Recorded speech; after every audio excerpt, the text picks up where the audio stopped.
उड़ी के सरहदी इलाके में फौज को एक बड़ी कामयाबी हासिल हुई। सरहदी गांव हथलंगा में फौज ने दरअंदाजी की एक बड़ी कोशिश को नाकाम बना दिया। एनकाउंटर में फौज ने 3 दहशतगर्दों को मार गिराया है। फौज ने तीसरे जख्मी दहशतगर्द को ढूंढ निकाला और उसका काम तमाम कर दिया। सिक्योरिटी फोर्सेस को पहले से ही दहशतगर्द ग्रुप के हवाले से इंटेलिजेंस इनपुट मौसूल हुआ था। इतलात की बुनियाद पर इलाके में दरअंदाजी मुखालिफ और निगरानी के ग्रिड को सख्त कर दिया गया। उड़ी सेक्टर में चौकस फौजी दस्तों ने दिन के अवाइल में हथलंगा नाले पर दहशतगर्दों के एक ग्रुप को एलओसी को अबूर करने की कोशिश करते देखा। फौज ने फौरन ऑपरेशन शुरू किया। एक ही दिन में 3 दहशतगर्दों को ढेर कर दिया। सरहद के करीबी इलाके में पाकिस्तानी फौज की चौकी ने भारतीय क्वाडकॉप्टर पर भी फायरिंग ताकि दहशतगर्दों को एलओसी के पार करने में मदद दी जा सके। इससे ये साफ जाहिर होता है कि पाकिस्तान जम्मू कश्मीर में लगातार दहशतगर्द सरगर्मियों को अंजाम देने की कोशिश कर रहा है, लेकिन सरहदी इलाके में फौज की जानिब से चप्पे चप्पे पर सख्त निगरानी की जा रही है। एनकाउंटर के हवाले से फौज और पुलिस की जानिब से मुश्तरका प्रेस ब्रीफिंग भी दी गई। उड़ी के हथलंगा इलाके में हुए एनकाउंटर में अभी 3 मिलिटेंटों के मारे जाने की इतला है और फौज, पुलिस और सीआरपीएफ इस पूरे इलाके को घेरे में लिए हुए है और ये देखा जा रहा है कि आया कि और मिलिटेंट जो हैं लाइन ऑफ कंट्रोल के पार तो नहीं हुए हैं। ये 2 का ग्रुप था या 3 का ग्रुप था, हो सकता है ज़्यादा भी ग्रुप होगा। वो बात उस बात को देखने के लिए पूरा इलाका जो घेरे में लिया गया है, क्योंकि आप मेरे पीछे भी देख रहे हैं कि ये पहाड़ी इलाका है, काफ़ी पहाड़ हैं, काफ़ी जंगलात हैं इसमें। और इस बात को वाज़ह करने के लिए फौज, पुलिस और सीआरपीएफ या दीगर जो सिक्योरिटी एजेंसियां हैं वो इस इलाके में मौजूद हैं और चप्पे चप्पे की तलाशी ली जा रही है और इस बात को क्लियर किया जा रहा है कि कितने मिलिटेंट जो है अंदर आए हैं इस इलाके की तरफ। और मैं आपको बता दूं कि ये इनकाउंटर कल शाम को शुरू हुआ था, जब फौज और पुलिस की एक जॉइंट पार्टी को एक सस्पेक्टेड मूवमेंट लगी थी इस इलाके में मिलिटेंटों की और इन्होंने फायरिंग की थी और फायरिंग के तबादले में 2 मिलिटेंट हलाक किए गए थे। और आज मैं आपको बता दूं कि सुबह एक और मिलिटेंट की भी हलाकत हुई है इस इलाके में। और अभी ये बात को देखने के लिए कि कहीं और मिलिटेंट तो नहीं है इस इलाके में छुपे हुए जो हैं, इस पूरे इलाके को सिक्योरिटी फोर्स ने घेरे में लिया है और इस पूरे इलाके की तलाशी कार्रवाई की जा रही है। आप देख रहे हैं कि यहाँ पे जो है चेक पोस्ट के पास ही हैं हम, चेक पोस्ट पे जो है गाड़ियों को या पैदल चलने वालों की तलाशी की जा रही है जो वहाँ से आ रहे हैं, यहाँ से जा रहे हैं, तो उनको देखा जा रहा है कि कहाँ से आ रहे हैं और कहाँ जा रहे हैं। पूरा चेक पोस्ट लगा हुआ है। इसके बाद ही जो हथलंगा का इलाका पड़ता है, जो बिल्कुल लाइन ऑफ कंट्रोल के ऊपर है हथलंगा का इलाका, वहाँ पे ये इनकाउंटर हुआ है। फौज का कहना है कि ये एक दरअंदाजी की कोशिश थी जिसको फौज ने नाकाम बना दिया है। न्यूज़ 18 जम्मू कश्मीर के लिए बारामूला से मैं सज्जाद हुसैन। पिछले कुछ दिनों से हमें ये इंटेलिजेंस आ रही थी कि पाकिस्तान की तंजीमें यहाँ उड़ी के अंदर इन्फिल्ट्रेशन करना चाहते हैं और उनका मुद्दा था यहाँ पे इन्फिल्ट्रेशन करके जम्मू एंड कश्मीर के अंदर जो शांति बहाल हो रखी है उसको और बारामूला उड़ी तहसील के अंदर कोई खलबली करना, किसी आईडी के तहत कोई एक बड़ा धमाका करना और एक टेररिस्ट ग्रुप को इन्फिल्ट्रेट करके यहाँ पीस को डिस्टेबलाइज करना। इसी इंटेलिजेंस इनपुट्स के मद्देनजर फौज ने और पुलिस ने अपना इंटेलिजेंस और सीआईसीटी ग्रेड को और मजबूत किया और पिछले कुछ दिनों के अंदर हमारी जो डैगर डिवीजन की फौज की आगे एम्बुशेस ले कर रहे थे उनको हमने इंटेलिजेंस इनपुट्स के हिसाब से साइट किया। आज सुबह तकरीबन 6:40 पर बहुत बुरा मौसम था, बारिश पड़ रही थी और फॉग का माहौल था। हमारे यहाँ रुस्तम बटालियन के हथलंगा एरिया के अंदर एक जो एम्बुश साइटेड था उसने नोटिस किया कि 3 से 4 टेररिस्ट ये एलओसी क्रॉस करने की कोशिश कर रहे हैं हथलंगा नाला के नज़दीक। इमीडिएटली कांटेक्ट इस्टेब्लिश किया गया। ये टेररिस्ट के साथ फायर फाइट तकरीबन 2 घंटे तक चली, 6:40 से लेके 8:40 तक। इस फायर फाइट के अंदर हिंदुस्तान फौज ने यूबीजीएल्स, एमजीएल्स और रॉकेट लॉन्चर्स का इस्तेमाल किया और इस फायर फाइट के अंदर एक टेररिस्ट न्यूट्रलाइज किया गया। इसके बाद जो एम्बुश पार्टीज वहां थी उन्होंने नोटिस किया कि 2 टेररिस्ट जो कि इंजर्ड हुए हैं उन्होंने अपनी थोड़ी मूवमेंट बदल ली है तो उसके हिसाब से एम्बुशेस ने रिसाइड किया और तकरीबन 9:15 बजे फिर से एक सेकेंड फायर फाइट शुरू हुई। ये फायर फाइट तकरीबन आधे घंटे तक के लिए चली, जिसके अंदर की दूसरा टेररिस्ट भी न्यूट्रलाइज कर दिया गया। इसी दौरान तीसरा टेररिस्ट जो इंजर्ड हुआ था वो पाकिस्तान फौज की पोस्ट जो नजदीक में है उनके फायर सपोर्ट की मदद में उसने एक्सफिल्ट्रेट किया। इसमें यह चीज नोट करने की जरूरत है कि पाकिस्तान आर्मी की पोस्ट ने इस टेररिस्ट को एक्सफिल्ट्रेट करने के लिए फायर सपोर्ट दिया और हमारी तरफ फायर किया। फौज की जो पार्टीज इन्वॉल्व थी उन्होंने वहां क्वाडकॉप्टर भी फ्लाई किए। पाकिस्तान फौज ने हमारे क्वाडकॉप्टर्स के ऊपर भी फायरिंग की और ये टेररिस्ट जो तकरीबन 300-400 मीटर पाकिस्तान की तरफ एक्सफिल्ट्रेट किया, वहां जंगल एरिया के अंदर ये जाके वहां गिर गया और हमारे अनुमान के हिसाब से वो उसकी वहां ही वाज किल्ड देयर एंड उसके बाद उसकी बॉडी वहां से रिकवर की गई। उड़ी एनकाउंटर में मिली फौज को बड़ी कामयाबी। सरहदी गांव हथलंगा में एनकाउंटर, आपको बता दें 3 दरअंदाज दहशतगर्द ढेर किए गए। दहशतगर्दों के कब्जे से असलहा बारूद बरामद किया गया है। फौज ने बरामदशुदा हथियारों का डिस्प्ले भी किया।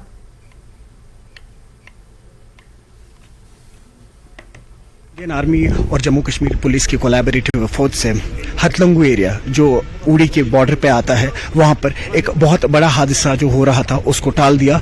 3 दहशतगर्द जो है उनको ढेर कर दिया गया और जो ये सामान है इस वक्त आप देख सकते हैं रिकवर किया गया, जिसमें 5 किलो की आईडी जो है रिकवर हुई है, डेटोनेटर्स रिकवर हुए हैं, काफी सारी बुलेट्स रिकवर हुए हैं, कुछ बॉम्ब्स रिकवर हुए हैं, 7 मैगजीन्स रिकवर हुई हैं और 2 AK-47 जो हैं वो रिकवर हुए हैं और उसके साथ ही एक चाइनीज पिस्टल है। और आपको बता दें सबसे हैरानी वाली बात जो है वो ये है कि जो आप करेंसी इस वक्त देख पा रहे हैं ये पाकिस्तानी करेंसी जो है ये भी उनसे रिट्रीव की गई थी और एक बहुत ही बड़ी सक्सेस देखा जाता है। आपको बता दें ये पूरी टीम है जिन्होंने इस ऑपरेशन को जो है अंजाम दिया और काफी लगभग करीबन 7 से 8 घंटे ये ऑपरेशन चलता रहा और उसकी कड़े परिश्रम और परीक्षा के बाद इस वक्त आप देख पा रहे हैं कि किस तरीके से जो इस वक्त पाकिस्तानी हैं या उनके दहशतगर्द हैं किस वक्त वो इस वक्त इन्फिल्ट्रेशन की कोशिश कर रहे हैं। खासतौर से इस वक्त मौसम खराब होने की वजह से वो फायदा उठाते हैं, उनके लिए इजी हो जाता है कि इन्फिल्ट्रेट कर पाए और वही आपने देखा होगा अनंतनाग में भी अभी कहीं ना कहीं झड़प जारी है। उम्मीद यही रहेगी कि कुछ ही समय बाद वहां के भी दृश्य आपको दिखाएं और कहीं ना कहीं ऐसे ही दृश्य आपको वहां भी दिखे। जहांगीर अजीज के साथ बारामूला से सरोज कफील। बडोल अनंतनाग में एनकाउंटर हनूज जारी है। इलाके में ऑपरेशन का 4था दिन है। फौज को इंसदाद दहशतगर्दी ऑपरेशन में बड़ी कामयाबी हासिल हुई है। फोर्सेस ने दहशतगर्दों के ठिकाने को तबाह कर दिया और इस ठिकाने में दहशतगर्द छुपे हुए थे। जराये से मिली खबर के मुताबिक 3 दहशतगर्दों को ढेर किया गया है। बुध के रोज एनकाउंटर में इब्तदाई फायरिंग में फौज के 2 और पुलिस के 1 अफसर ने अपनी जान मुल्क के लिए कुर्बान की थी। सिक्योरिटी फोर्स और दहशतगर्दों के दरमियान इस एनकाउंटर में कर्नल मनप्रीत सिंह, मेजर आशीष दोनक और DSP हुमायूं अपने मुल्क के लिए जान का नजराना पेश किया। इस ऑपरेशन में 2 फौजी जवान जख्मी भी हो गए। बड़ी तादाद में फौज और दीगर सिक्योरिटी फोर्सेस के जवान इस ऑपरेशन का हिस्सा हैं। बडोल कोकरनाग एनकाउंटर आज चौथे रोज भी जारी रहा और रुक रुक के जो गोलियों का तबादला था वो भी आज देखने को मिला और इस बीच जो हाइड आउट था मिलिटेंट्स का उसको पूरी तरह से बस्ट करने की कोशिशें दिन भर जारी रही और इसके लिए जम्मू कश्मीर पुलिस, CRPF और फौज की ज्वाइंट स्ट्रेटजी अपनाई गई जिसके तहत आज दिन का ऑपरेशन जारी रहा। और अभी तक हालांकि फौज या फिर पुलिस की तरफ से किसी मिलिटेंट के मारे जाने की पुष्टि नहीं हुई है, लेकिन जो बावसूख जरा है यानी कि हाईली प्लेस्ड सोर्सेज की अगर हम बात करेंगे तो उनका यह कहना है कि इस एनकाउंटर में अभी तक 3 मिलिटेंट मारे गए हैं जबकि 2 मिलिटेंट और वहां पर मौजूद है। तो जिसका मतलब ये हुआ कि लगभग 5 के करीब जो मिलिटेंट है वो वहां पर मौजूद है, जिसमें से सोर्सेज का कहना है कि 3 मिलिटेंटों की हलाकत जो है वो की गई है। लेकिन इस बारे में कोई भी पुष्टि नहीं हो पाई है और ना ही कोई बयान सामने आया है पुलिस की तरफ से या फिर आर्मी की तरफ से। जो ही इस बारे में कोई तस्दीक होती है तो यकीनी तौर पर वो आपके साथ शेयर किया जाएगा और इस बात की भी तस्दीक होगी कि आया इस एनकाउंटर में किसी मिलिटेंट की हलाकत हुई है या नहीं हुई है। लेकिन जिस तरह से ऑपरेशन की बात करेंगे तो दिन भर ऑपरेशन जारी रहा और लगातार 4 रोज तक सिक्योरिटी फोर्सेस ने जो इस इलाके की घेराबंदी की है वो यकीनी तौर पर जो एक मुश्किल टफ टास्क था, लेकिन चैलेंजेस से भरा ये ऑपरेशन लगातार जारी है और ऐसा माना जा रहा है कि कल 5वें रोज भी ये ऑपरेशन जारी रहेगा। और हम फिर एक बार आपको दिखाना चाहेंगे कि वो पीर पंजाल पहाड़ी रेंज का जो सिलसिला है, जो माउंटेन रेंज है, तो वहां पर ये हाइड आउट जो है कायम है और इसको बस्ट करने की कोशिश जो है वो लगातार की जा रही है सिक्योरिटी फोर्सेस की तरफ से। और अगर सोर्सेज की बात करेंगे तो सोर्सेज का ये भी मानना है कि जो ये ऑपरेशन है ये कल भी जारी रह सकता है और कल लगभग दोपहर तक ये फाइनल हो सकता है, ये कंक्लूड हो सकता है। और इस वक्त की अगर हम बात करेंगे, हालांकि शाम होने को आई है, अंधेरा भी है, और इसके लिए जिस तरह से स्टैंडर्ड ऑपरेशनल प्रोसीजर्स का निफाज अमल में लाया जाता है तो उसके तहत आज रात भर यह ऑपरेशन जारी रहेगा। और इस वक्त भी हम सुन सकते हैं गोलियों की आवाजें और लगातार जो ये हाइड आउट है इस पे बम्बार्डमेंट की जा रही है। जो यूबीजीएल ग्रेनेड्स की अगर हम बात करेंगे, आरपीजीज की बात करेंगे, उनको यूज किया जा रहा है। और दूसरी जानिब जो ड्रोन सर्विलांसेस है यानी कि एरियल सर्विलांसेस है उनका भी काम लिया जा रहा है, उनकी मदद से ही इस स्पेसिफिक टारगेट पे अटैक किया जा रहा है। अब देखने वाली बात यह होगी कि कल 5वें रोज इस ऑपरेशन के क्या नताइज निकलते हैं। अयूब खान के साथ गढ़ोल कोकरनाग से मुदस्सिर कादरी, न्यूज 18 के लिए। अदालत ने जम्मू और कश्मीर के जिला किश्तवाड़ से ताल्लुक रखने वाले पाकिस्तान में मुकीम 13 दहशतगर्दों को इश्तिहारी मुजरिम करार दिया। 13 मुजरिम अगर 30 दिनों के अंदर अदालत के सामने पेश नहीं होते तो उनकी जायदादों को जब्त करने की राह हमवार कर दी गई है। हुकाम ने बताया कि सीआरपीसी की दफा 82 के तहत एलानिया नोटिस मकामी पुलिस के खसूसी तहकीकाती यूनिट्स के जरिए किश्तवाड़ के मुख्तलिफ हिस्सों में दहशतगर्दों के अहलखाना को ढोल की थाप के दरमियान पेश किया। किश्तवाड़ खलील पोसवान ने कहा कि जुमला 13 मकामी दहशतगर्द जो सरहद पार से काम कर रहे हैं और जिले में दहशतगर्दी को बहाल करने की बार बार कोशिशें कर रहे हैं को इश्तिहारी मुजरिम करार दिया गया। उनको गैर जमानती वारंट पहले जारी किए गए। ये वारंट एनआईए के खसूसी अदालत ने मार्च में किश्तवाड़ पुलिस स्टेशन में इंडियन पैनल कोड और गैर कानूनी सरगर्मियों की रोकथाम एक्ट की मुख्तलिफ दफात के तहत दर्ज दहशतगर्दी से मुतल्लिक केस में जारी किए गए थे। एसएसपी ने कहा कि अगर ये इश्तिहारी मुजरिम 30 दिनों के अंदर हथियार डालने में नाकाम रहते हैं तो सीआरपीसी की दफा 83 के तहत उनकी जायदादों को जब्त करने की कार्रवाई शुरू की जाएगी। नईम अहमद @अमीर उर्फ Ghazi son of Navi Gundna R near Jamia Masjid Kishtwar, जो कि FIR नंबर 272 2022 में मुलव्विस था, जो फरार चल रहा है, उसको ये ऐलान किया जाता है कि वो अपने आप को कानून के हवाले कर दे, नहीं तो जो मजीद कार्रवाई है नेक्स्ट वो फरमाई जाएगी। FIR number 272/2022 police station Kishtwar की है। इसमें वो इंडिविजुअल्स यहाँ से जो टेररिज्म ज्वाइन करके पाकिस्तान गए थे उनके खिलाफ हर तरीके से कार्रवाई, अरेस्ट वारंट्स भी निकले हुए और इंटरपोल वाले पार्ट जो है वो भी हमने प्रोसेस किया हुआ है। उसके अलावा हमने उनकी अटैचमेंट ऑफ प्रॉपर्टी, उसमें फर्स्ट स्टेप है जो getting them declared proclaimed offenders. तो 82 सेक्शन सीआरपीसी की जो कार्रवाई है उसमें एनआईए कोर्ट डोडा से आर्डर इशू करवाया है और उसके चलते आज हमने वो आर्डर्स का एग्जीक्यूशन की डिफरेंट टीम्स डिफरेंट जगहों पे शहर में एंड पेरिफेरी में along with the magistrates and respectables and चौकीदार नंबरदार उनके साथ वो एग्जीक्यूट कर रहे हैं और 1 मंथ टाइम इज़ देयर। अगर वो 1 महीने में नहीं अपेयर होते हैं बिफोर द कोर्ट आता है इन्वेस्टिगेशन एजेंसी, 83 की कार्रवाई में अटैचमेंट ऑफ प्रॉपर्टी जो है वो प्रोसीडिंग्स चले।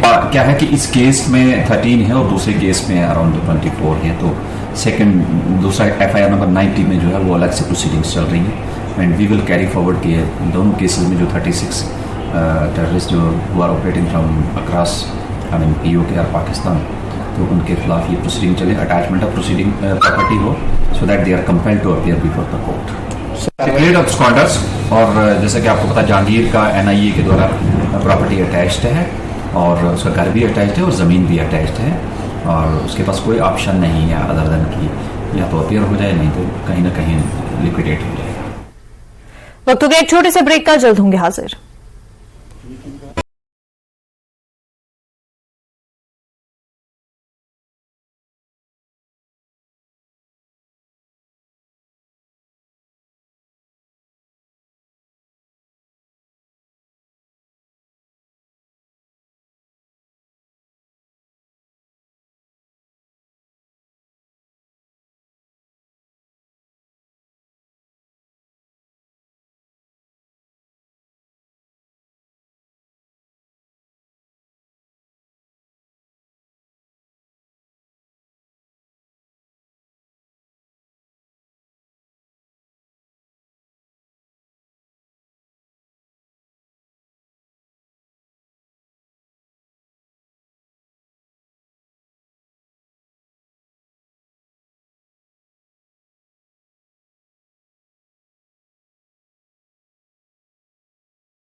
श्रीनगर की कारोबारी बरादरी उम्मीद कर रही है कि स्मार्ट सिटी प्रोजेक्ट के तहत श्रीनगर के मरकजी इलाके लाल चौक को हाल ही में तब्दील करने के बाद तिजारती सरगर्मियों में इजाफा हुआ है। ताजरों और दुकानदारों ने कहा कि आर्टिकल 370 के खात्मे के बाद तिजारती सरगर्मियों में अच्छा इजाफा हुआ। उनका कहना है कि शहर की खूबसूरती के बाद लाल चौक हर तबके के लोगों के लिए तवज्जो का मरकज बनता जा रहा है।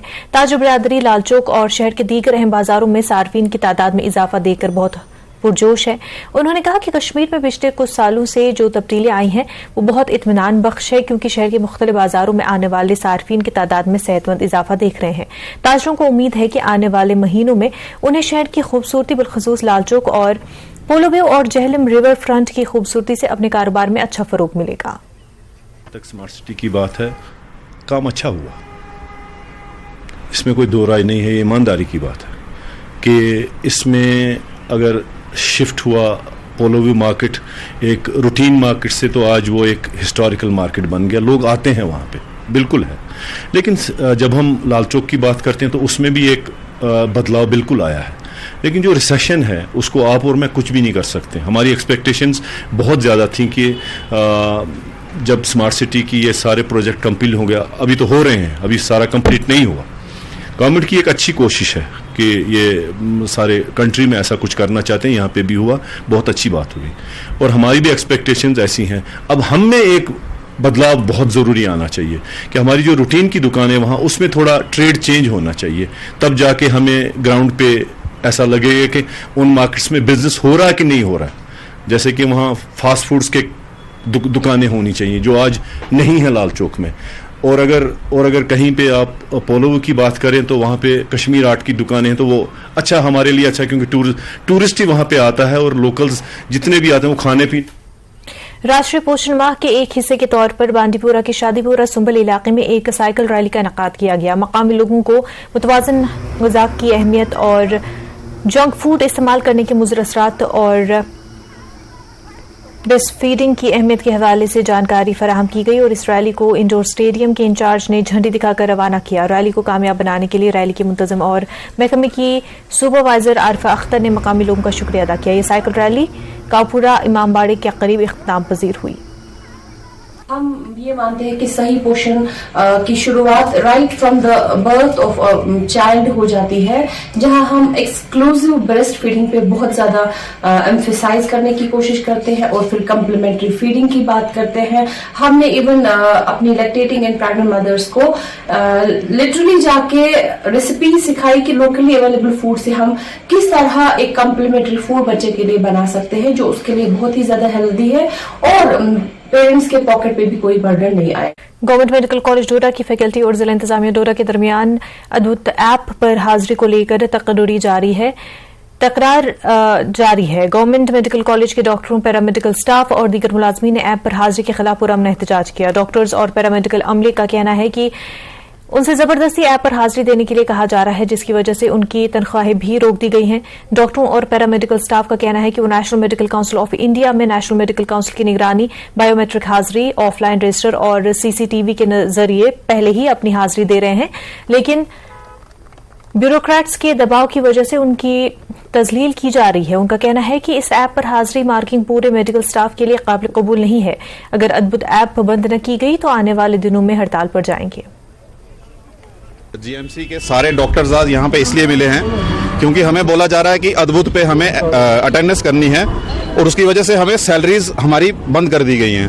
तो अद्भुत पे तो कोई भी किसी भी पूरे यूटी में कोई भी जीएमसी नहीं कर रहा है, तो स्पेशली जीएमसी डोडा को क्यों बोला जा रहा है कि वो अद्भुत पे अटेंडेंस करें। अद्भुत की वजह ये है कि डॉक्टर्स का कोई फिक्स ड्यूटीज आवर्स नहीं है।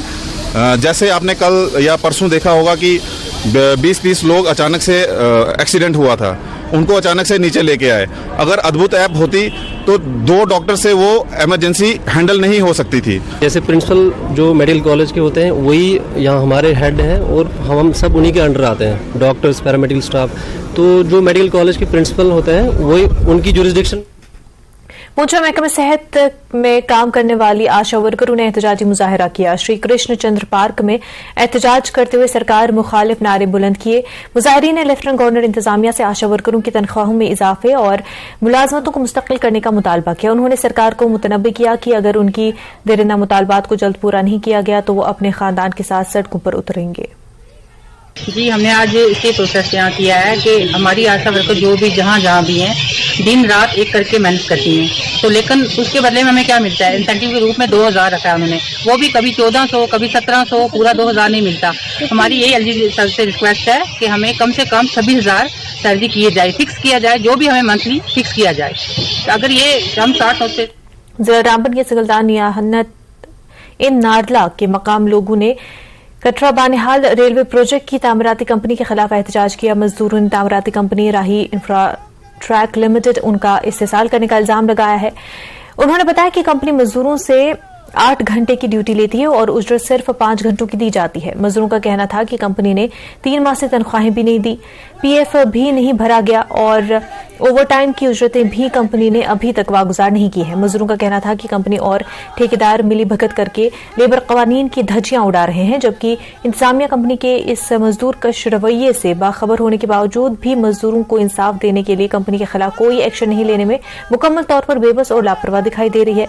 मजदूरों ने मुतालबा किया कि जिला इंतजामिया कंपनी की जानिब से मजदूरों के साथ बढ़ते जा रहे इस्तेसाली रवैये के खिलाफ फौरी एक्शन ले ताकि मजदूरों को इंसाफ मिल सके। हमारा प्रोटेस्ट इसलिए है कि यहाँ पे लेबर लॉज के हिसाब से रेट नहीं दिया जाता है। यहाँ पे जो ओटी हम करते हैं, जैसे 8 to 5 हमारी ड्यूटी होती है और ये 8 to 8 हमारे से ड्यूटी करवा रहे हैं और 8 to 5 के बाद जो हमारा टाइम लग रहा है उसका डबल ओटी मिलना चाहिए, वो नहीं मिल रहा है। हमारा पीएफ नहीं कट रहा है, 3 महीने से काम चल रहा है। सांबा पुलिस ने गवर्नमेंट डिग्री कॉलेज में डिजास्टर मैनेजमेंट के मौजू पर एक सेमिनार का इनेकाद किया। कई सरकारी स्कूलों और प्राइवेट स्कूलों के सैकड़ों तलबा ने इस सेमिनार में शिरकत की और तलबा के वालिदैन के साथ साथ असातिज़ा, मकामी लोगों, पीआरआई और पुलिस अफसरान ने शिरकत की। और इस मौके पर एसएचओ थाना घगवाल भारत भूषण और इंचार्ज पुलिस चौकी राजपुरा एसआई हरदेव सिंह ने अव्वल, दोम और सोम पोजीशन हासिल करने वाले तलबा में नकद इनाम तकसीम किए। इस मौके पर senior superintendent of police Samba ने कहा कि पुलिस तलबा और नौजवानों को हंगामी हालात में कीमती जानें बचाने के लिए तैयार करना चाहती है। आज जम्मू कश्मीर पुलिस द्वारा government degree college Ghagwal Samba जिले में यहाँ पर डिजास्टर मैनेजमेंट पर एक सेमिनार का आयोजन किया गया, जिसमें डिग्री कॉलेज के विद्यार्थियों के अतिरिक्त अन्य सभी स्कूलों ने भाग लिया और बच्चों को नकद पुरस्कार से सुसज्जित किया गया और उनको सर्टिफिकेट भी दिए गए। और इस प्रकार के तरह तरह के जागरूकता अभियान जम्मू कश्मीर पुलिस स्थान स्थान पर चला रही है और हर कॉलेज में और स्कूलों में जाकर के इस प्रकार की जागरूकता फैला रही है, ताकि बच्चे और उनके अभिभावक, उनके माता पिता जन कल्याण के कामों में आगे बढ़े। टंगमर्ग में स्वच्छ भारत मुहिम को लेकर रैली निकाली गई, जिसमें मकामी स्कूली बच्चों ने काफी तादाद में शिरकत की। रैली को director urban local bodies Kashmir ने हरी झंडी दिखाकर रवाना किया और इस मौके पर एसडीएम गुलमर्ग और executive officer MC Tangmarg, market president Tangmarg, सोमो स्टैंड यूनियन टंगमर्ग और बाकी मुलाजमीन शामिल रहे। और इस रैली का मकसद लोगों को अपने आसपास के माहौल को साफ शफाफ रखना और आलूदगी से पाक रखना। इस मौके पर डायरेक्टर ने लोगों से अपील की कि वो पॉलिथीन से गुरेज करें। बच्चों ने लोगों से अपील की कि माहौलियाती तवाजुन को बरकरार रखने में अपना माहौल साफ रखें। जो आज की रैली निकाली थी वो थी साफ सफाई पर। हमें अपना माहौल साफ और सुथरा रखना चाहिए। अगर हम अपने माहौल को साफ और सुथरा नहीं रखेंगे तो हम बहुत सी बीमारियों का शिकार बन जाएंगे, जैसे कैंसर, डेंगू, मलेरिया की बीमारी आज आम हो चुकी है। साफ सफाई के लिए हमें बताया गया है क्या। उधमपुर पुलिस ने जम्मू श्रीनगर कौमी शाहराह उधमपुर पर जखानी चेक नाके पर एक स्कॉर्पियो से 16 किलोग्राम पॉपी स्ट्रॉ बरामद किया और एक शख्स को गिरफ्तार कर लिया। एसएसपी उधमपुर डॉक्टर विनोद कुमार की निगरानी में थाना उधमपुर की मखसूस इनपुट पुलिस पार्टी के सरप्राइज चेकिंग शुरू कर दी और स्पेशल चेकिंग के दौरान पुलिस ने एक स्कॉर्पियो कार को रोक दिया। चेकिंग के दौरान पुलिस ने 16 किलोग्राम पॉपी स्ट्रॉ, जो कि स्कॉर्पियो में छुपा हुआ था, पुलिस ने गाड़ी के ड्राइवर को मौके पर गिरफ्तार करके गाड़ी को भी कब्जे में ले लिया। श्याम सिंह, नायब तहसीलदार उधमपुर, ने बताया कि मज़कूरा स्कॉर्पियो गाड़ी श्रीनगर से जम्मू जा रही थी। उन्होंने मजीद कहा कि मुकदमा दर्ज करके मजीद तफ्तीश जारी है। मैं श्याम सिंह, नायब तहसीलदार उधमपुर हूँ। जखैनी नाके पर आज पुलिस वालों ने ये एक स्कॉर्पियो गाड़ी इसको पकड़ा है, जिसमें से 16 किलो बुकी जो है वो बरामद हुई है। इस गाड़ी में एक ड्राइवर जिसका नाम मोहम्मद मोहसिन भट्ट जो बटमाली का रहने वाला है, उसको इस नशीले पदार्थ के साथ जहां पर पकड़ा है, इसका वेट करके और सीज किया गया है। गवर्नमेंट मेडिकल कॉलेज बारामूला ने सल्यूट 72 नामी एक गैर सरकारी तंजीम के साथ मिलकर इंदरकोट सोनावारी इलाके में एक ब्लड डोनेशन कैंप का इनेकाद अमल में लाया। नौजवानों ने खून का अतिये का प्रोग्राम में बढ़ चढ़कर हिस्सा लिया। काबिल जिक्र है कि ये इदारा गुज़िश्ता कई बरसों से जम्मू कश्मीर के अस्पतालों में जरूरतमंद मरीजों को खून फराहम करता है और उनके मुताबिक वो ये काम अल्लाह की रजा के लिए करते हैं, मरीज से कोई मुआवजा तलब नहीं करते। उन्होंने अस्पताल में किसी भी मरीज को खून की जरूरत पड़ने पर उनके सोशल मीडिया हैंडल्स पर दिए गए नंबरात पर राब्ता करने की अपील की। सल्यूट 72 यूनिट चलावान इंदरकोट सोनाबरन तो ब्लड डोनेशन कैंप ये लगोमुत GMC बारामूला इनाग्रेशन करान। ऑलमोस्ट तिमन 50 पॉइंट ब्लड डोनेट थमित। वारिया शुक्र गुजार बह तिमन ब्लड डोनरन यमो ये खून दुत तो ऑलमोस्ट कर 30 पॉइंट करीब करीब गई तिमन जमा। तो अमुक मुद्दा तो मकसद यह कंस गरीबस बिचारस खून जरूरत, ये खुन पॉइंटस तम जिंदगी बचे तथ खुन पॉइंटस तमिस पे पोस दिन बे वक्त पे तमिस मिलान कहें। यूनिट अमे खतर खोलमुत अगर कंस गरीबस मदद गि तमिस मदद करान, सह फोन कॉल करान, हाजिर आसान तो दिवान तिमन ब्लड। बह वन जम्मू कश्मीर मज कुन जाए कुन एरिया मज ब्लड जरूरत आए तिम कर सान नंबरन पे रब्त, हर हमेशा हाजिर तिंद खतर। कश्मीर न्यूज में फिलहाल इतना ही। आप देखते रहे News 18 जम्मू कश्मीर लद्दाख। हिमाचल। आदाब।